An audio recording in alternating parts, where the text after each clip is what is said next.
பங்காளிகளே, நான் உங்களை பங்காளிகள் ஏன் கூப்பிட்றேன்னா, உங்களுக்கும் எனக்கும் உரிமையுள்ள 2 சொத்து இருக்குது. தமிழ் மொழியும் தமிழ்நாடும். அதை பத்திரமா நம்மளும் அனுபவித்து பத்திரமா அடுத்த தலைமுறைக்கு சேர்த்தணும்.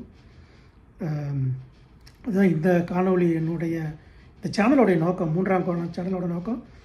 இன்றைய காணொளியில் நம்ம நன்றி மறந்த தமிழர்கள் அப்படிங்கிற தலைப்பில் ஒரு டாப்பிக்கை பார்க்க போகிறோம். தமிழர்கள் நிறையா விஷயத்தில் நன்றி மறந்துருக்கிறாங்க. அதை சரி பண்ணணும் அப்படிங்கிறதா என்னுடைய நோக்கம். என்னன்றி கொண்டார்க்கும் உய்வுண்டாம் உய்வில்லை, செய் நன்றி கொன்ற மகருக்கு அப்படிங்கிறது நான் நம்புகிறேன். இது நிறைய பேருக்கு தெரியல, நம்ம நன்றி மறந்துட்டோம் அப்படிங்கிறத. நான் அதை சொல்லி விழிப்புணர்வு ஊட்டணும்னு பார்க்குறேன். முடிஞ்ச வரைக்கும் நம்மளுடைய பாவத்தை பாவ புண்ணியத்து மேலே, கர்மா மேலே ரொம்ப நம்பிக்கை உள்ளவன். முடிஞ்ச வரைக்கும் உங்களுக்கு நான் நீங்கள் பண்ணுற தவறுகளை நான் சுட்டி காட்டி அதுலேருந்து நீங்கள் முடிந்த வரைக்கும் நீங்கள் விலகணும். உங்களால் செய்கிற பாவம் இன்னும் குறையணும். இனிமேல் நீங்கள் பாவம் செய்யாமல் குறையணும்.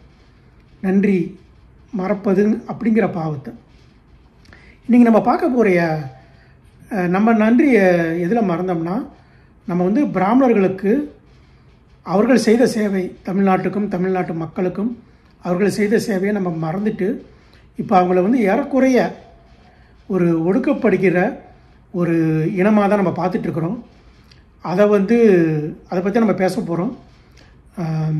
இப்போ நான் சுருக்கமாக சொல்கிறேன். பிராமணர்கள் தமிழ்நாட்டிற்கும் தமிழக மக்களுக்கும் எவ்வளோ நல்லது பண்ணியிருக்கிறாங்க. நீங்கள் பிராமணர்கள் தமிழர்கள் இல்லை அப்படின்ட்டு இந்த திராவிட அரசியல்வாதிகளும் திராவிடம் ஃபாலோ பண்ணுற மக்களும் நம்புகிறாங்க. அவங்களுக்கு அவங்க தமிழர்களே இல்லை, பிராமணர்கள், ஆரியர்கள், வந்தேரிகள் இப்படிங்கிறாங்க. நான் அதை நம்பலை. ஆனால் அவங்களுடைய வாதத்துக்கு படியே நான் கொண்டு போக போகிறேன். ஏன்னா அவங்க வாதத்தை வச்சு அவங்கள பிடிக்கணும். இது எனக்கு ரொம்ப பிடித்த ஒரு வழிமுறை. அதுதான் நான் இப்போ செய்ய போகிறேன். இப்போ இவர்கள் ஆரியர்கள்னு அவங்க சொல்கிறாங்க, அதை நம்புவோம். ஆனால் இந்த ஆரியர்களை வச்சு இந்த தமிழ்நாட்டுக்கும் தமிழக மக்களுக்கும் எவ்வளவோ நல்லது நடந்துருக்குது, இன்னமும் நடந்துகிட்ருக்குது. ஆனால் அதை கொஞ்சம் கூட கூச்சமே இல்லாமல், வெக்கமே படாமல் ஆண்டு அனுபவிச்சுக்கிட்டு அவங்க மேலே குற்றம் சொல்லி அவங்க இப்படி பண்ணாங்க அப்படி பண்ணாங்கன்னு சொல்லி அவங்க மேலே வெறுப்பை தூண்டுறது இல்லாமல் நிறைய அவங்கள கேலி பண்ணுறது, கிண்டல் பண்ணுறது, ஒரு பிராமணனாலே அவன் சொல்கிற நம்பக்கூடாது அப்படின்னு ஒதுக்கிறது. ஏறக்குறைய என்ன கேட்டிங்கன்னா, இப்போதைய ஒடுக்கப்படுபவர்கள் பிராமணர்கள்.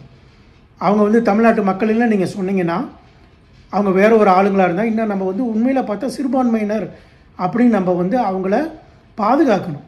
ஏன்னா 3%ன்னு சொல்கிற அவங்கள நம்ம தான் கட்டி காக்கணும். அவங்க பல வகையில் உதவி செஞ்சுருக்கிறாங்க. கலை, கல்வி, இலக்கியம், பத்திரிகை துறை, சினிமா துறை இப்படின்ட்டு நிறையா அவங்க பண்ணியிருக்கிறாங்க. நிறையா வகையில் முன்னோடியாக இருந்திருக்கிறாங்க. அவங்கள பற்றிலாம் நம்ம பேசணும்னு அவசியம் இல்லை. ஆனால் நான் அதை பற்றி கடைசியாக கூட்டிகிட்டு காமிக்க போகிறேன். உங்களுக்குலாம் தெரியாத நிறையா விஷயங்கள் இல்லை, ஆனால் அதை நான் சொல்ல தான் போகிறேன். பட் இது ஒரு ஆர்குமெண்ட்டை வச்சா பார்ப்போம். அவங்க எந்த ஒரு அர்ப்பணிப்பும் செய்யலை அப்படின்னு வச்சுக்கலாம். அவங்களுடைய 3%க்கு தமிழ்நாட்டில் இருக்கிற 3% இருக்கிற அவங்களால 3%ஆச்சும் கொடுத்துருக்குறாங்களா இல்லையா, 30% கொடுத்துருக்குறாங்களா என்ன கேட்டால் 80% கூட கொடுத்துருப்பாங்கன்னு நான் சொல்லுவேன். ஓகே, 50%ன்னு வச்சுக்கலாம். ஆனால் அந்த மாதிரிலாம் கொடுக்கவே இல்லைன்னு வச்சு பேசுவோம். ஓகே, இப்போ நான் அவங்களுக்காக வாதாடுறேன். அதுக்கு முன்னாடி ஒரு இது சொல்லிடுறேன். நான் ஒரு பிராமணன் இல்லை. என்னோடய முகத்தை பார்த்தே நீங்கள் ஏதோ ஒன்று கண்டுபிடிக்க பார்த்துருக்கலாம். பட் நான் பிராமணன் இல்லை. நான் ஒரு மிகவும் பிற்படுத்தப்பட்ட வகுப்பை சேர்ந்தவன். எனக்கும் பிராமணர்களால் நடக்கிற சில விஷயங்கள்லாம் நடந்துருக்குது. ஆனால் எந்த ஜாதி தான் என்னை அந்த மாதிரி நடத்தலை? எல்லா ஜாதியும் அப்படி தான் நடத்துகிறாங்க. இது ஒரு பொதுவான குணம் நீங்கள் சொல்கிறது. ஆனாலும் சில குணங்களை நம்ம பிராமணர்கள் நம்மளை ஒடுக்குறாங்க அப்படின்ட்டு ஒரு மிகப்பெரிய பொய்யை மிகப்பெரிய ஒரு கட்டுக்கதையை நம்ம சொல்லிக்கிட்டே இருக்கிறோம். நம்ம மக்கள் நம்பிக்கிட்டே இருக்கிறாங்க. நான் இருக்கிற வாட்ஸ்அப் குரூப்பில் அதை ஃபார்வர்ட் பண்ணிட்டே இருக்கிறாங்க. நான் இன்றைக்கி அது உண்மையா இல்லையாங்கிறது வேறு விஷயம். ஆனால் அந்த அந்த இதை இன்னொரு ஜாதி பண்ணுறப்ப நம்ம என்ன பண்ணுறோம்? பொத்திக்கிட்டு போகிறோம். சரிங்களா? அதனால் இப்போ ஒன்று ஒன்றா நம்ம பேச போகிறோம். பிராமணர்கள் மேலே முதல்ல நிறைய குற்றச்சாட்டுகள் வைக்கப்படுது. அந்த குற்றச்சாட்டை ஒன்று ஒன்றா பார்ப்போம். அதுக்கு முன்னாடி நம்ம பிராமணர்கள் பற்றி பேசினாலே அவங்க என்ன சொல்லுவாங்கன்னா, இந்த வாட்ஸ்அப் குரூப்லாம் இப்போ ஒரு புதுசாக ஒன்று கண்டுபிடிச்சிருக்கிறாங்க. நம்ம ஈவேரா குழு அவங்கள பற்றி நான் பேசுகிறேன். அவரை ஃபாலோ பண்ணுறவங்க, அவருடைய கட்சியில் இருக்கிறவங்க, அவருடைய திராவிட சித்தாந்தத்தில் இருக்கிறவங்க எல்லாமே பிராமண வெறுப்பு அப்படிங்கிற ஒரு பெரிய ஒரு பர்டிகுலர் ஒரு விஷயத்தை முன்னெடுக்கிறாங்க. கண்மூடித்தனமான பிராமண எதிர்ப்பு. ஒருத்தன் பிராமணனாலே அவன் வந்து தப்பானவன் தான், அவன் வந்து அவ்வளோ பண்ணான் இவ்வளோ பண்ணான்ட்டு நம்ம வந்து புது உணர்ச்சிகளை வந்து உந்தப்பட்டு செய்வோம். நம்மளாம் எல்லாருக்கும் அறிவு இருக்குது. நம்மகிட்ட எப்படி நம்மளை வந்து சரி பண்ணணும்னா உணர்ச்சிகளை தூண்டி தான், அறிவு இல்லாமல் பேசி நம்மளை வந்து இது பண்ண முடியாது, மாட்டிக்குவோம். ஸோ இது வரைக்கும் உணர்ச்சிகளை பேசி தான் நம்மளை வந்து மடைமாற்றிக்கிறார்கள். நம்ம ஒவ்வொரு பாயிண்ட்டாக பார்ப்போம். இப்போ முதல்ல வந்து பிராமணர்கள் வந்து வேறு ஒரு என்னென்ன வச்சுக்கலாம், அவங்க 3% தானே. ரேசிசங்கிற வார்த்தைக்கு அர்த்தம் தெரியுமா உங்களுக்கு? ரேசிசங்கிற வார்த்தை வந்து ஒருத்தனை வந்து ஒரு இனம் குறிப்பிட்ட இனங்கிறனாலேயே அவனை வந்து அதை சார்ந்தவங்களை வந்து கேலி கிண்டல் பண்ணி அவங்களுக்கு வாய்ப்பு கொடுக்காம, அவங்களுக்குரிய மரியாதையோ அவங்களுக்குரிய திறமைக்குரிய மரியாதையோ கொடுக்காம அவங்கள கிண்டல் பண்ணி அவங்கள வந்து அடக்கி ஒடுக்கிறது ரேசிசம் அப்படின்னு சொல்லுவாங்க. ஆனால் அந்த ரேசிசங்கிற வார்த்தையை வந்து பலவித ஜாதி, மதம், பாலினம், அப்புறம் அந்த செக்ஸுவல் ஓரியன்டேஷன் இதெல்லாம் வச்சு பண்ணுற எல்லாத்துக்கும் ஒரு பொதுவான ஒரு வார்த்தையாக ரேசிசம் யூஸ் பண்ணுவாங்க. ஆனால் நீங்கள் சொல்கிறபடியே பிராமணர்கள் வந்து ஆரியர்களாக இருந்தால் அவங்க மேலே நீங்கள் காமிக்கிற இந்த ஒடுக்குமுறை ரேசிசம் இல்லையா? என்ன கேட்டால் எல்லா ஈவேராவை பின்பற்றக்கூடிய எல்லாருமே ரேசிஸ்ட் தான். இது ஒரு கேவலம் இல்லையா? தமிழ்நாடு வந்து இதை ஒரு கேவலத்தை எவ்வளோ நாள் தான் பண்ணிகிட்ருக்கோம். ஒருத்தர் பிராமணர்கள்னாலேயே அவரை வந்து கிண்டல் பண்ணுறது, அவரை வந்து திட்டுறது, அவருடைய திறமை எவ்வளோதான் இருந்தாலும் அவங்க தமிழ்நாட்டுக்கு எவ்வளோ தான் பண்ணாலும் அவரை வந்து கேவலமாக பார்க்குறது. இது வந்து பொதுவான ஒரு இதை நான் உங்களை கேட்குறேன். உங்களுக்குலாம் வெக்கமாகவே இல்லையா? நீங்களாம் ஒரு ரேசிஸ்ட்டுங்கிறது தான், அதுக்கான டெஃபினிஷன் நீங்கள் தான், பியூர் டிக்ஷனரி டெஃபினிஷன் நீங்கள் தான். சரிங்களா? நீங்கள் கண்டினியூ பண்ணுங்கள், இது ஒரு மேட்டரே இல்லை. ஆனால் உங்களுக்கு ஒரு காரணம் இருக்கும்ல, ஒன்றுனா பார்ப்போம் என்னென்ன காரணன்ட்டு. முதல்ல வந்து நீங்கள் என்ன பண்ணுவீங்கன்னா, 2000 வருஷமாக இதில் வந்து நான் நிறையா வாட்ஸ்அப் குரூப் சேனல்லாம் பார்ப்பேன். பேசு தமிழா பேசு, அதில் வந்து டிபிஏ அப்படின்னு அழைக்கப்படுற துர்கா பிரசாத்னு ஒருத்தர் இருந்தார். அவர் இப்போ இல்லை. அவர் வந்து எங்கே போனார்னு தெரில. அவர் வந்து 2000 வருஷமாக எனக்கு கல்வி தரல, 2000 வருஷமாக கல்வி தரல அப்படின்னு சொல்லிட்டு இருப்பார். உங்களுக்கு வந்து கல்வி தரலைன்னா பல காரணம் இருக்கலாம். ஓகே, இப்போ வந்து உங்கள் கல்வி இப்போ 200 வருஷமாக 100 வருஷமாக உங்கள் கல்வி யாரும் மறுக்கிறா? இப்போ 2000 வருஷமாக பண்ணதுக்கு இப்போ வந்து காரணம்னா, 1000 வருஷம் முன்னாடி என்ன வந்து முகலாய பேரரசு வந்து அலாவுதீன் கில்ஜி வந்து என்னுடைய நாட்டை வந்து அடிமைப்படுத்தினதுக்காக இங்கே இருக்கிற யாராவது ஒருத்தவங்களை வந்து கோவப்பட்டால் சரி வருமா? இந்த ஆர்கியூமெண்ட்டை நீங்கள் அப்போ சொல்லுவீங்க. அவங்க வந்து அப்போ பண்ணாங்க, 10 வருஷம் முன்னாடி பண்ணாங்க, 20 வருஷம் முன்னாடி பண்ணாங்க அப்படின்னு சொல்கிறவங்கள நீங்கள் அப்படிலாம் பார்க்கக்கூடாது. அவங்க என்ன பண்ணுவாங்க, இது வந்து ரேசிசம் அப்படிம்பீங்க. அதே ஆர்கியூமெண்ட்டை 2000 வருஷமாக ஒருத்தர் வந்து கல்வி கொடுக்கல அப்படின்னு சொல்கிறத ஒரு காரணமாக சொல்கிறீங்களே, அப்படிலாம் வெக்கமா இல்லையா? ஓகே, இந்த பாயிண்ட்டுக்கு வருவோம். 2000 வருஷமாக அவங்க ஏன் கல்வி கொடுக்கல? அவங்க என்ன சொல்லி கொடுத்துட்டு இருந்தாங்க? இந்த தச்சு வேலை சொல்லி கொடுத்தாங்களா, இல்லை இரும்படிக்க சொல்லி கொடுத்தாங்களா? அதை உங்களுக்கு மறுத்தாங்களா? அவங்க வேதத்தை கற்றாங்க, அது அவங்களுடைய தொழில். இப்போ வந்து உங்களுக்கு வாய்ப்பு இருக்குது. எத்தனை பேர் வேதத்தை கற்றுக்கிறீங்க? யாருக்கு அந்த பொறுமை இருக்குது? இல்லை காலாங்காலத்தில் எழுந்திரிச்சு குளிச்சுட்டு 4 மணிக்கு எந்திரிக்கிறதுக்கு எவனால் முடியும்? அதனால் இப்போ வந்து வேதத்தை கற்றுக்க, அப்போ கூட அவனுக்கு வேதத்தை கற்று என்ன பண்ண போகிறான்? இப்போது உங்களை வந்து இருந்தாலும் நான் வேதத்தை கற்றுக்கணும்னு ஆசைப்படுறவங்க கற்றுக் கொடுத்துருக்கணும் அப்படின்னு கேட்பீங்க. சில இதெல்லாம் வந்து டெஸ்ட்டு வைப்பாங்க. அந்த இதுக்கு நீங்கள் தகுதியாக இருந்தால் போக முடியும். அந்த தகுதியாகிறதே வந்து நீங்கள் வந்து ஒரு தடைக்கல்னு நீங்கள் நினைக்கிறீங்க. அது தடைக்கல் இல்லை. அந்த தகுதி வந்து எதுக்கு அந்த டெஸ்ட்டு வைக்கிறாங்கன்னா, நீ உண்மையிலேயே அங்கே வந்து சமாளிப்பியா, தாக்கு பிடிப்பியா அப்படிங்கிறது தான். இப்போ வந்து உங்களுக்கு அந்த டெஸ்ட்லாம் வைக்காமலே உங்கள் வேதத்தை எடுத்துக்கிறாங்கன்னு வச்சுக்கலாம். நீங்கள் அங்கே போய் சமாளிப்பீங்களா? இப்போ ஒரு எடுத்துக்காட்டுக்கு ஐஐடி படிக்கிறதுக்கு நீங்கள் டெஸ்ட் எழுதுங்க. நீங்கள் அந்த ஐஐடி படிக்கிறதுக்கு உங்களுக்கு முதல்ல அந்தளவுக்கு திறமை இருக்கணும். அது டெஸ்ட் மூலமாக தான் கண்டுபிடிப்பாங்க. டெஸ்ட்டே இல்லாமல் நீங்கள் ஐஐடியில் போய் என்ன பண்ண போகிறீங்க? இன்னும் நான் படித்த கல்லூரியிலேயே நிறையா பசங்க வந்து ரொம்ப கஷ்டப்பட்டாங்க. நானும் தான் கஷ்டப்பட்டேன், எல்லோரும் கஷ்டப்பட்டாங்க. ஆனால் நான் வெளியே வந்துட்டேன். நிறைய பேர் வந்து தாக்கு பிடிக்க முடியல. அது மாதிரி எத்தனை பொறியியல் கல்லூரியில் மக்களால் முடியல, காசு கொடுத்தா முடியாது. அதனால் நான் என்ன சொல்கிறேன், உங்களுக்கு கல்வி கொடுக்கலங்கிறது ஒரு காரணமாக நீங்கள் சொல்கிறீங்க. அந்த வாதத்தை 2000 வருஷமாக அப்படி என்ன கொடுத்துருந்தாலும் கர்நாடக சங்கீதம் சொல்லி கொடுத்துருப்பாங்க, இல்லை வேதத்தை கற்றுக் கொடுத்துருப்பாங்க. கர்நாடக சங்கீதம் இப்போ யாரும் உங்களுக்கு சொல்லித்தரல. பரதநாட்டியம் இவங்களாம் போய் இப்போ கற்றுக்க வேண்டியதானே? எத்தனை பேர் தாக்கு பிடிப்பீங்க? முதல்ல நான் அந்த கர்மத்தை நான் ஏன் பண்ணணும்னு கேட்பீங்க. கரெக்டு, சரியா?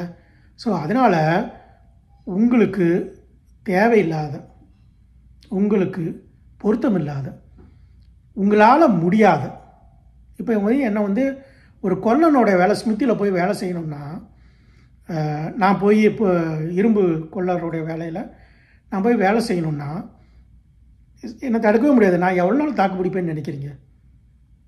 ஓகே, அடுத்தது நெப்போட்டிசம்னு அப்படிங்கிற ஒரு உறவினர்களுக்கு காட்டுற சலுகை. அவங்கள வந்து பிராமணர்கள் தான் எடுப்பாங்கன்ட்டு. இது எந்த ஜாதியில் தான் இல்லை? உண்மையை சொல்லப்போனால் எத்தனையோ ஜாதிகளில் இது இருக்குது. பல காரணங்கள் இருக்கும். இதில் பெரும்பான்மையினராக இருக்கிற சிறுபான்மையினர், அதாவது சிறுபான்மையினரில் சிறுபான்மையினர்னால் நான் யாரை சொல்லுவேன்னா ஜெயினிகளையும் புத்தர்களையும் தான் சொல்லுவேன். புத்திசத்தை ஃபாலோ பண்ணுறவங்க. ஆனால் பெரும்பான்மையினராக இருக்கிற சிறுபான்மையினர், ஒரு எடுத்துக்காட்டுக்கு கிறிஸ்தவர்களுடைய சர்ச்சிலேயோ கிறிஸ்தவர்கள் நடத்துகிற பள்ளிகளிலேயோ வேற ஒரு மதத்தை சேர்ந்தவங்களை வைப்பாங்களா? அது அவங்களோட இஷ்டம் இல்லையா? அதை வந்து நம்ம நெப்போட்டிசம்னு சொல்லுவோமா? அதை வந்து நம்ம பாகுபாடு காமிக்கிறாங்கன்னு சொல்லுவோமா? சொல்ல மாட்டோம். ஏன்னா அவங்களுக்குரிய ஆள்கள் அவங்களுக்கு கிடைக்குது. அந்த அவங்களுக்குரிய ஆள்கள் திறமையாக இருந்தால் உருப்பிடுவாங்க, திறமை இல்லைன்னா மோசமாக போவாங்க, இல்லை ஏதோ ஒன்று பண்ணுவாங்க. அதே மாதிரி தான் பிராமணர்கள் நடத்துகிற கல்விக்கூடங்களோ இல்லை அவங்க நடத்துகிற வழக்கறிஞர்கள் அவங்களுடைய இதுலேயோ இல்லை மருத்துவமனையிலையோ பிராமணர்கள் சேர்த்தாங்கன்னா அங்கே வரவங்க திறமையாக இருந்தாங்கன்னா அவங்க முன்னாடி போவாங்க, அதுக்காகவே தேர்ந்தெடுப்பாங்க. இல்லையா அவங்க நிறுவனம் தான் பாதிக்கப்படும். சரிங்களா? ஸோ இதில் இன்னொரு விஷயம் இருக்குது. அவங்களுக்குன்னு சில ரொம்ப கட்டுப்பாடான உணவு பழக்க வழக்கங்கள்லாம் இருக்குது. அதனாலே சில பேர் எடுக்க மாட்டாங்க. இது எப்படி நீங்கள் தப்பாக சொல்லுங்கன்னு தெரியல. உங்களுக்கு வந்து விளக்கமாக சொல்லணும்னா, புரிகிற மாதிரி சொல்லணும்னா நாடார்கள் எடுத்துக்கங்க. நாடார்கள் வந்து அவங்களுடைய நிறுவனங்களில், அவங்க கடைகளில் அவங்களுடைய ஜாதியை சேர்ந்தவங்கள தான் வச்சுக்குவாங்க. இதில் எதாவது தப்பு சொல்ல முடியுமா? அவங்களோட ஜாதியை முன்னேற்ற பார்க்குறாங்கன்னு வச்சுக்கலாம். இதுக்கு வந்து அந்த வேலையை செய்கிறதுக்கு ஒன்றும் பெரிய தகுதி திறமையெல்லாம் தேவையில்லை. ஆனாலும் அது ஏதோ தப்பு சொல்கிறோமா? ஸோ இந்த வாதம் அடிபட்டு போகுதுன்னு நினைக்கிறேன். நீங்கள் பிராமணர்களுக்கு எதிராக வைக்கிற வாதம். 3வது ஜாதி வேறுபாடு. இந்த ஜாதி வேறுபாடுங்கிறது அவங்க காட்டினாங்க, நான் இல்லைன்னு சொல்லலை. 100 வருஷம் முன்னாடி காட்டியிருக்கலாம். 100 வருஷம் முன்னாடி இந்த தீண்டாமைங்கிற ஒரு விஷயத்தை அவங்க பெரிய அளவில் பண்ணியிருக்கலாம். அதே நேரத்தில் எல்லா பிராமணர்களும் சில ஒடுக்குமுறையெல்லாம் பண்ணியிருப்பாங்கன்னு நான் நினைக்கல. ஆனால் எல்லாத்துக்கும் திமிரு வர்றப்ப, எல்லாருக்கும் மனுஷங்க தான், திமிரு வரப்போ சில பேரோ இல்லை பல பேரோ கூட அந்த ஒடுக்குமுறையில் இறங்கியிருக்கலாம். தீண்டாமைங்கிற பேரில் நிறையா பாகுபாடு பண்ணியிருக்கலாம். ஆனால் இப்போ வந்து சட்டம் வந்து அதை பண்ணக்கூடாதுன்னு சொல்லுது. இதில் என்ன கொடுமைன்னா, இப்போ இருக்கிற மேல் ஜாதி அப்படின்னு சொல்லிக்கிற, இல்லை பிற்படுத்தப்பட்ட வகுப்பினர் அப்படின்னு சொல்லிக்கிற, மிகவும் பிற்படுத்தப்பட்ட வகுப்பினர் அப்படின்னு சொல்லிக்கிற, ஆண்டவர்கள், ஆண்ட பரம்பரை அப்படின்னு சொல்லிக்கிறவங்களாம் இப்போ நிறையா ஜாதி பாகுபாடு காமிச்சு நிறைய தீண்டாமை குற்றங்கள்லாம் செஞ்சிட்ருக்குறாங்க. இவங்களுக்கும் இவங்க மேலே யாருக்கும் கோவப்படுறதில்ல. இதை பற்றி நம்ம விளக்கமாக பேசுவோம். எப்படி நான் வந்து தாழ்த்தப்பட்டவர்கள் இல்லை ஒடுக்கப்பட்டவர்களாக கருதப்படுகிற அவர்கள் வந்து எப்படி வந்து அவங்களோட விடுதலை எப்படி நடக்கும், என்னென்ன விஷயங்கள்லாம் தடையாக இருக்குது அப்படிங்கிறது நான் ஒரு காணொலியில் நான் போட போகிறேன். ஆனால் இப்போ நம்ம பார்க்க வேண்டிய விஷயம் என்னென்னா, இப்போ நம்ம பார்க்குற விஷயத்துக்கு பிராமணர்கள் பண்ணினாங்க, இப்போ பண்ணுறாங்களா? பண்ணுனா இந்த சமுதாயம் சும்மா விடுமா? அதாவது ஆணவ கொலையில் வந்து எத்தனை பேர் கொல்லப்பட்டிருக்கிறாங்க மற்ற ஜாதிகள்லாம். அந்த மாதிரி ஏதாவது ஒரு ஆணவ கொலை பண்ணியிருக்கிறாங்களா? அவங்களும் ஜாதிக்குள்ளே தான் கல்யாணம் பண்ணணும் ஆசைப்படுவாங்க. நானும் என்னோடய ஜாதிக்குள்ளே தான் கல்யாணம் பண்ணணும்னு ஆசைப்படுவேன். அதே நேரத்தில் என்னோடய ஜாதிக்குள்ளே மட்டும் தான் கல்யாணம் பண்ணணும்னு நினைக்க மாட்டேன். அங்கே தான் ஆரம்பிப்பேன். அது பல காரணங்கள் இருக்குது. ஏன் ஜாதி வேணும் அப்படிங்கிறது ஒரு நான் காணொலியாக போட போகிறேன். ஆனால் அவங்க பண்ணுற அளவுக்கு இப்போ அவங்க பண்ணாங்கன்னா தண்டனை கொடுங்க, சட்டத்தில் வாங்கி தண்டனை கொடுங்க. இதில் இன்னொரு இது என்ன சொல்லுவாங்கன்னா, அவங்க வந்து 2000 வருஷமாக சொல்லப்பட்ட ஜாதி பாகுபாடை இப்போ மற்றவங்களால மாற்ற முடியல அப்படிங்கிறாங்க. இப்போ வந்து திருநெல்வேலியில் ஒரு ஒரு பையனை வந்து அந்த பையன் காதலித்த பொண்ணுடைய தம்பியை வெட்டி கொன்னார். இதில் வந்து நான் கேட்குறது என்னென்னா, இவங்க ஜாதி பாகுபாடு பண்ணி தான் இதெல்லாம் இன்னும் நடக்குதுன்னா ஒரே ஒரு கேள்வி, இந்த ஆணவ கொலை பண்ணுறாங்கல்ல அவங்களாம் அறிவு இல்லையா? அதான் நீங்கள் ஒத்துக்கிறீங்களா? இவங்க வந்து 2000 வருஷமாக ஒரு விஷயத்தை சொன்னால் இப்போ ஏன் நம்புகிறாங்க? அவங்களுக்குன்னு சொந்த புத்தி இல்லையா? இத்தனைக்கும் அந்த பையனோடைய வெட்டி கொன்ன அந்த பையனோட அப்பா அம்மா 2 பேரும் காவல்துறையில் வேலை செய்கிறாங்க. அவங்கெல்லாம் எப்படி இந்த ஜாதி வெறியில் இருக்கிறாங்க? அவங்க இல்லைன்னு வச்சுக்கலாம், அந்த பையனுக்கு எப்படி அந்த வந்திருக்கும்? இதை வந்து இதுவே பிராமணர்கள் வந்து ஒரு பள்ளியை உருவாக்கி அந்த பள்ளியை வந்து ஜாதி கட்டுப்பாடு இப்படி தான் இருக்கணும் அப்படி இருக்கணும் விளக்கமாக சொல்லி அந்த மாதிரி ஒரு ஸ்கூல் இருக்குதுங்களா? சொல்லுங்கள். எப்படி இது வந்து இன்னமும் ஃபாலோ பண்ணிட்டுக்கிறாங்க? நான் கேட்குற கேள்வி என்னென்னா, பிராமணர்களும் இதுக்கு என்ன சம்பந்தம்? ஆணவ கொலைக்கும் இல்லை ஜாதி பாகுபாடுக்கும் இன்னமும் அவங்களே வந்து 50 வருஷமோ இல்லை 60 வருஷத்துக்கு முன்னாடி சட்டம் வந்து அதோட வேலையை ஒழுங்காக செஞ்சிருந்ததுன்னா இதெல்லாம் நடக்காது. நடக்கவும் செய்யும், இதெல்லாம் நடக்க தான் செய்யும். ஆனால் இவங்க தான் காரணம் எப்படி சொல்கிறீங்க? இவங்களுக்கும் அவங்களுக்கும் நேரடி தொடர்பு ஏதாவது இருக்கா? உங்களால் ஏதாவது சான்று கொடுக்க முடியுமா? இந்த ஒரு கேஸ் பை கேஸ் எடுத்து பார்ப்போம்.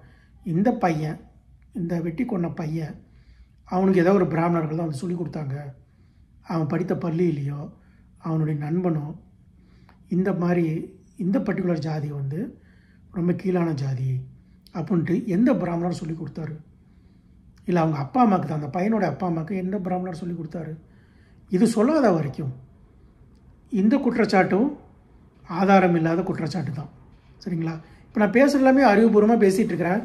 அறிவு இருக்கிறவங்க கேளுங்க, அறிவு இல்லாமல் இருக்கிறவங்க அறிவு இருக்கிறவங்களுக்கு புரியும். சரிங்களா? நான் அதனால தான் அறிவுபூர்வமாக பேசுகிறேன். அப்புறம் இன்னொரு விஷயம் என்னென்னா, 3% இருக்கிறவங்க 30% 50% ஆக்குபை பண்ணிகிட்டு இருக்கிறாங்க. இதனால் மற்றவங்களுக்கு இடம் கிடைக்க மாட்டேங்குது. இப்படி இருந்தால் எப்படி வந்து எல்லோரும் முன்னேறுவாங்க? இந்த வார்த்தை நான் ஏற்றுக்கிறேன். என்னென்னா, உண்மையிலேயே தமிழ்நாட்டில் வந்து யார் காரணம்னு எனக்கு தெரியல. அதை தெரிஞ்சாலும் ஏற்றுக்க மனம் இருக்கா இல்லையாங்கிறது வேறு விஷயம். ஆனால் எனக்கு தெரிஞ்சு என்னுடைய புரிதலின்படி ஜெயலலிதா அவர்கள் தான் தமிழ்நாட்டுக்கு 69% இடஒதுக்கீடு வாங்கி கொடுத்தாங்க, சட்டப்பூர்வமாக ஆக்குனாங்க. அவங்க வந்து அதனால் வந்து நிறையா பேருக்கு, நான் உள்பட நிறைய பேருக்கு இடஒதுக்கீடு மூலமாக படிக்க வழி கிடைச்சிது, படித்தாங்க. இப்போ வந்து தமிழ்நாடு வந்து பல வகையில் முன்னேறி இருக்குது. நிறைய பேர் முன்னேறி இருக்கிறாங்க, நிறைய பேர் முன்னேறிட்டு இருக்கிறாங்க. அதனால் பலதரப்பட்ட மக்கள் முன்னேறுறாங்க. சரிங்களா? இது ஒரு வகையில் தமிழ்நாட்டுக்கு கிடைத்த ஒரு நல்ல விஷயம். அதில் வந்து இன்னும் நிறையா விஷயங்களாக இருக்குது. அதாவது முன்னேறினவங்களை வழிவிட்டு முன்னேறாதவங்களுக்கு வழிவிடணும். அது ஒரு தனி அரசியல், அதை வந்து பேச வேணாம். ஸோ இப்போ இவங்க அதையும் மீறி இன்னமும் அவங்க வந்து பலவித துறைகளிலையும் அவங்க வந்து லீடு பண்ணிகிட்டு இருக்கிறாங்க, அவங்க வந்து கோல வச்சிட்டு இருக்கிறாங்க. அது காரணம் வந்து அவங்க திறமை. ஸோ நீங்கள் வந்து 31% கொடுத்தோம், அதுக்குள்ளே தான் அவங்க வந்து போட்டி போடணும்னு சொல்லியும் அவங்க வந்து பல வகையில் அவங்க திறமையை காமிச்சிட்ருக்கிறாங்க. இதில் வந்து ஒரு விஷயம் நீங்கள் பார்த்தீங்கன்னா, நான் கல்லூரியில் படித்தப்பலாம் எவ்வளோ ஜாதியில் வந்து பிராமணருக்கு பசங்கள்லாம் வெள்ளி சனி ஞாயிறுலலாம் ஒன்றும் பெருசாக கூடி கூத்து அப்புறம் ஜாலியாக சினிமாவுக்கு போகிறது மற்ற பல காரியங்களை செய்ய மாட்டாங்க. வெள்ளி சனி ஞாயிறாக இருந்தாலும் நிறையா பேர், எல்லாருமே நான் சொல்ல மாட்டேன், நிறைய பேர் வந்து ஒழுக்கத்தோடு இருப்பாங்க. அப்புறம் அவங்க வந்து படிப்பில் வந்து நிறையா படிப்பாங்க. அதே மாதிரி அவங்க படித்த அளவுக்கு நானும் படிச்சிருந்தேன்னா நான் எத்தனையோ பேர் பிராமணர்களை நான் வந்து முந்திக்கிட்டு போயிருப்பேன். எனக்கு வந்து அப்போ வந்து நிறையா, எனக்கு மட்டும் இல்லை, நிறையா என்ன மாதிரி இருக்கிறவங்க தாழ்வு மனப்பான்மை இருக்குது. அந்த தாழ்வு மனப்பான்மை பொதுவான ஒரு இது. ஆனால் என்னோடய பையன் அப்படி இருக்க மாட்டான். அதுக்கு ஒரு தலைமுறை தேவைப்படுது. அதை தாண்டி வர அதுக்கு வந்து இடஒதுக்கீடு கிடச்சிது. ஆனால் என்னோடய பையனை வந்து இடஒதுக்கீடுக்கு நான் போடக்கூடாது, போடவும் மாட்டேன். இப்போது இந்த இந்த ஜாதி இது ஸோ ஓகே, இப்போது இதை வந்து எப்படி தீர்க்கிறதுன்னா இடஒதுக்கீடு மட்டும் போதாது, சரிங்களா? ஓகே, ஸோ இந்த விஷயத்தில் என்னால் கோர்வையாக பேச முடியல. என்ன சொல்லலான்னா, இந்த இடஒதுக்கீடு இருந்தாலும் அவங்க ஆக்கிரமிப்பு பண்ணுறாங்க. நான் வந்து என்ன காரணமாக சொல்கிறேன்னா, அவங்களுடைய விடாமுயற்சி, கடின உழைப்பு, டெடிகேஷன் இதெல்லாம் பண்ணி கெட்ட பழக்க வழக்கங்கள்லாம் ஓரளவுக்கு இல்லாமல், எல்லாரையும் சொல்ல மாட்டேன், இல்லாமல் அவங்களுடைய படிப்பில் அவங்க வந்து முக்கியமாக கவனம் செலுத்துகிறாங்க. அதனால் நல்லபடியாக வர்றாங்க. அவங்க துறையிலையும் அவங்க எந்த ஒரு டிஸ்டர்பன்ஸும் இல்லாமல், இடையூறும் இல்லாமல் அவங்க வந்து முன்னேறுறாங்க. இதே வந்து யார் வேணால் பண்ணலாம். அந்த மாதிரி பண்ணுறவன் முன்னாடி வருவான், பண்ணாதவன் முன்னாடி வரமாட்டான். இதுதான் வந்து சர்வைவல் ஆஃப் த ஃபிட்டஸ்ட். இதை தான் எல்லோரும் பண்ணணும். நிறைய பேர் பண்ணுறதில்ல, பலவித காரணங்கள் இருக்கும். அதனால் இவங்க வந்து ஆக்கிரமிப்பு பண்ணுறாங்க நான் சொல்லவே முடியாது. 69% இடஒதுக்கீடு கொடுத்துட்டாங்க. இதுக்கு மேலேயும் நீங்கள் 70 எத்தனை வருஷம், 30-40 வருஷம் இருக்கலாம், 89 வச்சுக்கலாம். இதுக்கு மேலே இந்த காரணத்தை நீங்கள் சொல்கிறது நான் ஏற்றுக்க மாட்டேன், சரிங்களா? இதில் வந்து இப்போ வாட்ஸ்அப் குரூப்பில் என்ன சொல்லுவாங்கன்னா, பிராமணர்களை வந்து ஏன் இப்படி நீங்களாம் ரேசிஸ்ட்டுன்னு நான் சொன்னேன்னா, பிராமணர்கள் எதிர்க்கிறவங்கள இல்லை, நாங்கள் பிராமணர்கள் எதிர்ப்பில் பிராமணியத்தை தான் எதிர்க்கிறோம் அப்படின்னு ஒரு உருட்டுவானுங்க. ஸோ நான் இப்போ சொன்னது எல்லாமே பிராமணியன்னு அவங்ககிட்ட கேட்பேன். சரி, என்ன தான் பிராமணியம்னா என்ன, யார் யாரெல்லாம் என்னென்ன மாதிரி பண்ணினா பிராமணியத்துக்குள்ளே வருவாங்க அப்படின்னு கேட்டால் பதிலே வராது. ஆனால் நானாக நினச்சது என்னென்னா, அவங்க ஏன் பிராமணர்களை திட்டுறாங்கன்னா, கல்வி மறுப்பு, ஜாதி வேறுபாடு, அப்புறம் அடுத்தவனுக்கு இடம் கொடுக்காமல் போகிறது, அப்புறம் மற்றவங்களுக்கு வந்து பாகுபாடு காமிக்கிறது, அதாவது அவனோட சொந்த ஜாதிக்காரனை மட்டும் வேலைக்கு வச்சுக்கிறது, கல்விக்கூடங்களை இடம் கொடுக்கறது அப்படின்ட்டு. இதுதான் பிராமணியம். இதில் ஜாதி பாகுபாடு தான் மெயினாக இருந்துச்சுன்னா, எனக்கு தெரிஞ்சு பிராமணியம் பேசுகிறது எல்லாமே நம்ம தமிழக முதல்வர் மு.க. ஸ்டாலின், அப்புறம் அமைச்சர்கள் கே.என். நேரு, இந்த மாதிரி அவங்கவுங்க ஜாதிக்காக பேசுகிறவங்க, KKSSR ராமச்சந்திரன், இவங்கெல்லாம் வந்து ஜாதி மாநாட்டுக்கெலாம் போகிற அவங்க. நீங்கள் நம்ம எத்தனை பேர் தான் ஜாதி பாகுபாடு காமிக்கிறதில்ல? எத்தனை ஜாதிகள்லாம் வந்து இன்னும் அவங்கள வந்து உயர்ந்த ஜாதியாகவும் மற்றவர்களை தாழ்ந்த ஜாதியாகவும் பார்த்துட்ருக்குறாங்க. அவங்களும் இந்த பிராமணியத்துக்குள்ளே தான் வருவாங்களா? அப்படி நீங்கள் கொண்டு வாங்க, நான் வேணாங்க, அதுக்கு ஒரு பேரை கொடுங்க. ஆனால் அதையும் பிராமணியன்னு சொல்லுங்கள். கே.என். நேரு வந்து பிராமணியம் பார்க்குறாரு அப்படின்ட்டு சொல்லுங்கள், சரிங்களா? இது ஓகே. இப்போது பிராமணர்கள் பண்ணுறது எல்லாமே மற்ற குழுகளிலையும் நடக்குது, மற்ற மதங்கள்லேயும் நடக்குது, மற்ற இனங்கள்லேயும் நடக்குது. பாகுபாடு காமிக்கிறது, வேறுபாடு காமிக்கிறது, இது எல்லாமே. ஸோ அதுக்காக இவங்க பண்ணுற சரின்னு நான் சொல்ல. அவங்கள வந்து நீங்கள் எந்தளவுக்கு இவங்கள மட்டும் திட்டுறது சரியில்லை. உங்களோட அதே கோபம் எல்லோரும் மேலேயும் வரணும். எல்லோரும் மேலேயும் ஏன் வரலைன்னா அதுக்குரிய நியாயத்தை நீங்கள் புரிஞ்சுக்கிறீங்க. அதே மாதிரி இவங்களுக்குரிய நியாயத்தை புரிஞ்சுக்கிட்டு, அவங்களும் நம்மள ஒருத்தங்க தான், அவங்க வேறு இடமாக இருக்கலாம், ஆனால் நம்மள ஒருத்தன் தான். நம்மளுக்காக, தமிழ்நாட்டிற்காக, தமிழக மக்களுக்காக நிறையா அவங்க வந்து அர்ப்பணிச்சிருக்கிறாங்க. அந்த நன்றியை மறக்காதீங்க. இப்போ நம்ம வருவோம், யார் யாரெல்லாம் என்னென்ன பண்ணாங்கன்ட்டு. பாரதியார், அவர் ஒரு பிராமணர். பாரதியார் இல்லாமல் தமிழ்லே இல்லை அப்படின்னு நான் சொல்லுவேன். நீங்கள் வந்து மறுப்பு சொல்லலாம். எவ்வளோ விஷயங்களில் வந்து பாரதியார் வந்து ஒரு மிகப்பெரிய ஒரு ஒரு தாக்கத்தை உண்டு பண்ணிக்கிறார். பலவித துறைகளில் அவர் தமிழிற்கு அவர் கொடுத்துருக்கிற அந்த அர்ப்பணிப்பு, அந்த கான்ட்ரிபியூஷன் எவ்வளோ புல்லரிக்க வைக்கும். சரிங்களா? ஓகே, இப்போ நான் சொல்ல போகிறது எல்லாமே இதையும் மீறி நான் பிராமணர்கள் மேலே எந்த குற்றமும் இல்லை. இது வரைக்கும் இருந்திருக்கலாம். இனிமேட்டு நீங்கள் பாகுபாடு காமிச்சிங்கன்னா அது ரேசிசம். இது வரைக்கும் புரிதலாக காமிச்சிருக்கலாம். நான் நிறைய விஷயத்தை சொல்லிக்கிறேன். இதுக்கு மேலே சில இது இருக்கலாம், சில குற்றச்சாட்டு இருக்கலாம். ஏன் எனக்கு பிராமணர்கள் மேலே வெறுப்பு இருக்குது, நான் ரேசிஸ்டாக தான் இருப்பேன், அது என்னை பற்றி கவலையே இல்லை, எனக்கு அவங்க மேலே கோபம் இருக்குது அப்படின்னு சொல்கிறவங்க இன்னும் வேறு என்னென்ன குற்றச்சாட்டுலாம் இருக்குதுன்னு நினைக்கிறீங்களோ அதை எனக்கு கமெண்ட் சொல்லுங்கள். இப்போது என்னோடய இமெயில் ஐடி கூட நான் கொடுக்குறேன், அதுக்கு அனுப்புங்க. இப்போது நான் சொல்ல போகிறது என்னென்னா, இதையும் மீறி எனக்கு பிராமணர்கள் மேலே வெறுப்பு இருக்குது, என்னால் அந்த இதெல்லாம் விட முடியாது, எனக்கு என்னுடைய அப்பா என்னுடைய தாத்தாக்கெல்லாம் அவ்வளோ கொடுமை பண்ணியிருக்கிறாங்க அப்படின்னு நீங்கள் நினச்சிங்கன்னா, உங்களுக்கு சுயமரியாதைன்னு ஒன்று இருந்துச்சுன்னா, நான் சொல்ல போகிற நிறைய விஷயங்களை நீங்கள் உபயோகம் பண்ணக்கூடாது, கேட்கக்கூடாது, பார்க்கக்கூடாது. ஏன்னா இது எல்லாமே பிராமணர்களால் உருவாக்கப்பட்டது.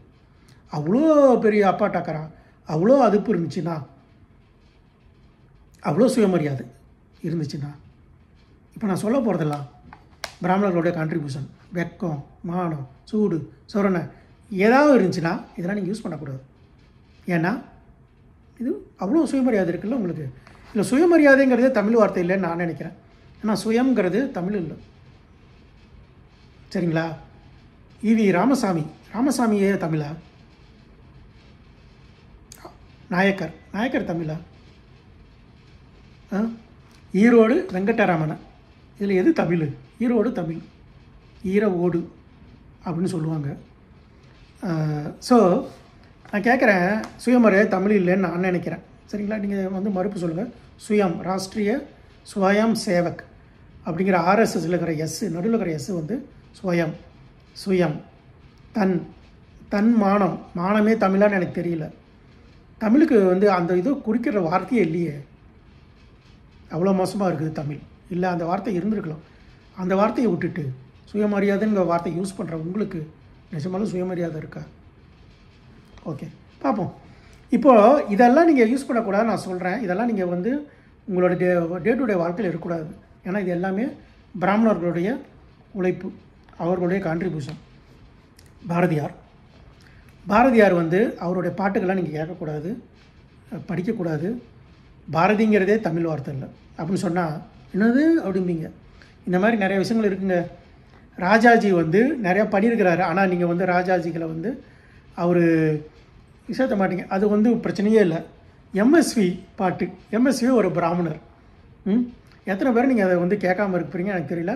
ஆனால் வெக்கம் இருந்துச்சுன்னா கேட்கக்கூடாது. வாலி ஒரு பிராமணர். ஓகே, வாலியோட அதே தெருவில் அந்த ஏரியாவில் இருந்த சுஜாதா, இந்த சுஜாதா எவ்வளோ பெரிய கான்ட்ரிபியூஷன் எனக்குன்னா ரொம்ப வருத்தம். இந்த திராவிட அரசியல்லாம் ஒன்றுமே இல்லாதவன்லாம் அமைச்சராகவும் முதலமைச்சராகவும் ஆகி அவங்களுக்கு இலக்கியம், கலை இதிலெல்லாம் உண்மையிலேயே அர்ப்பணிப்பு செஞ்சு உண்மையிலேயே கொடுத்த பொக்கிஷங்களை கொடுத்த நிறைய பேரை கண்டுக்கவே இல்லை. இதே பக்கத்தில் இருக்கிற கேரளாவில் நடிகை ஸ்ரீவித்யா இறந்தப்போ அதை இப்போ உண்மையிலேயே நல்லா மரியாதை பண்ணி அவங்கள அடக்கம் பண்ணாங்க. நம்ம சுஜாதா அவர் தமிழுக்கு கொடுத்த பொக்கிஷங்கள் அவரால் நிறைய பேருக்கு தெரியாதனால எவ்வளோ பேர் எவ்வளோ இழந்திருக்கிறோம். நான் அந்த மாதிரி இல்லை. நான் அவருடைய கட்டுரைகள், குமுதம், ஆனந்த உடன் இதெல்லாம் தொடர்களெலாம் நான் படிச்சிருக்கிறேன். நிறைய விஷயங்கள் இன்னமும் ஞாபகம் இருக்குது. என்னுடைய திங்கிங், என்னுடைய இதுக்கு அவர் நிறையா தீனி போட்டிருக்கிறாரு, உரம் போட்டிருக்கிறாரு. அவருடைய எண்ணங்கள், எழுத்துக்கள் இது எல்லாமே. அவர் ஒரு பிராமணர். இதெல்லாம் உங்களுக்கு தெரியாது. ஆனால் உங்களுக்கு இப்படி சொன்னால் புரியும். சுஜாதாவோட சுஜாதா இறந்ததுக்கப்புறம் இயக்குனர் சங்கரால் இன்னும் நல்ல படங்களை கொடுக்க முடியல. அவருடைய படங்களான ஐ இல்லை, அதுக்கு முன்னாடி இந்த சிவாஜி படம், இது எல்லாத்துக்கும் அப்புறம் அந்த காலத்து விக்ரம் குங்குமத்தில் தொடராக வந்துச்சு. நான் படிச்சிருக்கிறேன். சரிங்களா? அப்புறம் நிறையா படங்கள் வந்து அவர் திரைக்கதை பண்ணியிருக்கிறாரு. நிறையா வந்து இந்தியன் 1 அதுக்கான அவருடைய கதை வசனங்கள்லாம் எல்லாரும் நிறைய பேர் வந்து பாராட்டியிருக்கிறாங்க. எனக்கு முன்னாடி நான் என்ன சொல்கிறேன், இந்த சுஜாதாவோடைய அவருடைய படைப்புகளை வந்து நீங்கள் யூஸ் பண்ணக்கூடாது. அவ்வளோ ரோசம் இருக்குல்ல. அப்புறம் ஆனந்த விகடன் வந்து இப்போ வந்து அவங்களுடைய இதை விட்டு மாறி எங்கேயோ போயிட்டுருக்குறாங்க. அவங்க ஒரு மாதிரி இங்கேயும் இல்லாமல் அங்கேயும் இல்லாமல் போயிட்டுருக்குறாங்க. ஏன்னா ஆனந்த விகடன் நிறைய பேர் ஆக்கிரமிப்பட்டாங்க. பட் 90கள்லாம் 80-90கள்லாம் ரொம்ப பெரிய வாசகன், ரசிகன். இந்த மாதிரி பத்திரிகை உலகத்தில் சோன்னு கேட்டாலும் உங்களுக்குலாம் கடுப்பாகும். அவர் வந்து நீங்கள் விரும்புகிற ஆட்சிகள்லாம் கொண்டு வர அவர் உதவி செஞ்சுருக்கிறாரு. நீங்கள் எதிர்க்கிற ஆட்சி கொண்டு வரதுக்கும் அவர் உதவி செஞ்சுருக்கிறாரு. இப்போ இருக்கிற குருமூர்த்தி, நான் துக்ளக்கோட இன்றைக்கி நான் துக்ளக் படிச்சிட்ருக்கிறேன். இவங்கெல்லாம் வந்து உங்களுக்கு பிடிக்குதோ இல்லையோ நினச்சா அவங்க அரசியலை மாற்றுவாங்க. ஒரு அப்போ தான் ராஜினாமா கொடுத்த ஒரு முதலமைச்சரை ஒரு பெரிய போராட்டத்தை செய்ய வச்சவர் குருமூர்த்தி. அது அவர் பண்ண சரியாக தப்பாங்கிறது தெரியாது. நான் என்ன சொல்ல வரேன்னா, ஒரு பிராமணர்கள் இன்னமும் ஆதிக்கம் செலுத்திக்கிட்டு தான் இருக்கிறாங்க. அவங்களுக்கு விரும்பினதை பண்ணிக்கிட்டு தான் இருக்கிறாங்க. இதை உங்களுக்கு எத்தனை ஈவி ராமசாமி வந்தாலும் மாற்ற முடியாது. இதை நான் வந்து சவாலாலாம் சொல்லலை, இதுதான் நிதர்சனம். இதுக்கு ஒரு காரணம் நீங்கள் சொல்லலாம். 1996 கருணாநிதி அவர்கள் ஆட்சி அமைக்கிறதுக்கு உதவியாக இருந்தது ஒரு பிராமணர். அதேமாதிரி 2011 ஜெயலலிதா அவர்கள் ஆட்சி அமைக்க உதவியாக இருந்தது அதே பிராமணர் தான். நான் என்ன சொல்ல வரேன்னா, எப்படிலாம் அவங்க வந்து அந்த மாதிரி ஒரு இது கிடச்சிருக்கும், சும்மா வந்திருக்காது.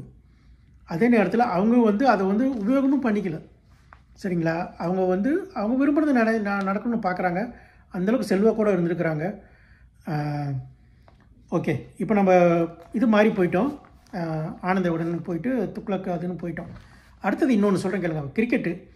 நான் கேட்குறேன், கிரிக்கெட்டில் வந்து பிராமணர்கள் தவிர வேறு யாரும் விளையாடவே மாட்டேங்களா? சீரியஸாக கேட்குறவங்களாம் வெக்கமாக இல்லையா? கிரிக்கெட்டில் நீங்கள் பார்க்கவே கூடாது. ஓகே, அது இந்திய கிரிக்கெட் விளையாடுதுங்க இல்லைங்க. இந்திய கிரிக்கெட்டுக்கு ஒரு இடஒதுக்கீடு இருக்குது. தமிழ்நாட்டிலேருந்து ஒருத்தர் போகணும். 11 பேரில் தமிழ்நாட்டில் ஒருத்தர் போகணும். அந்த போகிற ஒருத்தர் பிராமணராக தான் இருக்கணுமா? உங்களுக்குலாம் வெக்கமாகவே இல்லையா? உங்களை வந்து கண்ணுக்கு முன்னாடி வந்து ஏமாற்றிட்டுருக்குறாங்க. ஏன் வேறு யாரும் இப்போ கிரிக்கெட் விளையாடுறது இல்லையா? உங்களுக்கு சூடு சொரணன்னு இருந்துச்சுன்னா நீங்கள் கிரிக்கெட்டை பார்க்கறத விடணும். ஏன்னா எனக்கு தெரிஞ்சு நான் முடிஞ்ச வரைக்கும் ஆராய்ச்சி பண்ணதில்லை. இந்திய கிரிக்கெட்டுக்கு தமிழ்நாட்டிலேருந்து போகிற முக்கால்வாசி இல்லை மேபி ஒருத்தரோ 2 பேரோ தவிர எல்லாம் பிராமணர்கள். இதை வந்து தப்புன்னா நீங்கள் அதை சொல்லுங்கள், நான் திருத்திக்கிறேன். எனக்கு தெரிஞ்சு ஒரே ஒரு பிராமணர் இல்லாதவர் தான் போக பார்த்தாரு. அவர் மிகப்பெரிய ஒரு இதை கொடுத்தாரு, அவரையும் அமுக்கிட்டாங்க. உங்களுடைய நீங்கள் சொன்னீங்க நெப்போட்டிசம், உண்மையிலேயே உங்களுக்கு வெக்கம் சூடு சொரணம் இதாக இருந்துச்சுன்னா நெப்போட்டிசத்துக்கு எதிராக பேசணும்னு நினைக்கிறேன். நீங்கள் தமிழ்நாட்டு கிரிக்கெட் அணியிலேருந்து தமிழ்நாட்டிலேருந்து போகிற ஒரு கிரிக்கெட்டு ஏன் வந்து பிராமணர்கள் மட்டும்தான் போகிறாங்கன்னு கேளுங்கடா. என்ன வெக்கமாக இல்லையா உங்களுக்குலாம்? அந்த கிரிக்கெட்டை போய் பார்க்குறீங்களே, உங்களுக்கு வெக்கமாக இல்லை? ஒரு பிராமணர் வந்து உங்களை வந்து ரெப்ரசன்ட் பண்ணுறான், என்ன பண்ணிட்டுக்கிறீங்க? சரி, நீங்கள் சொல்லலாம் அவங்க உண்மையிலே திறமையானவங்க தான், அவங்கள தவிர வேறு யாரும் விளையாடுறதில்ல அந்தளவுக்கு இருக்கலாம். அப்போ அட்லீஸ்ட் அவங்கள வந்து திட்டாமலாச்சும் இருங்களேன். உங்களுக்கு வந்து ரெப்ரசன்ட் பண்ணுற ஒருத்தர் இருக்கிறான். ஓகே, 8 கோடி பேருக்கு அவன் இந்த குறிப்பிட்ட ஜாதியில் தான் வர்றான். அதுக்கானாச்சும் அவங்கள வந்து திட்டாமல் இருங்களேன், பாகுபாடு காமிக்காமல் இருங்களேன். நான் மன்னிச்சு விட்றேன் உங்களை.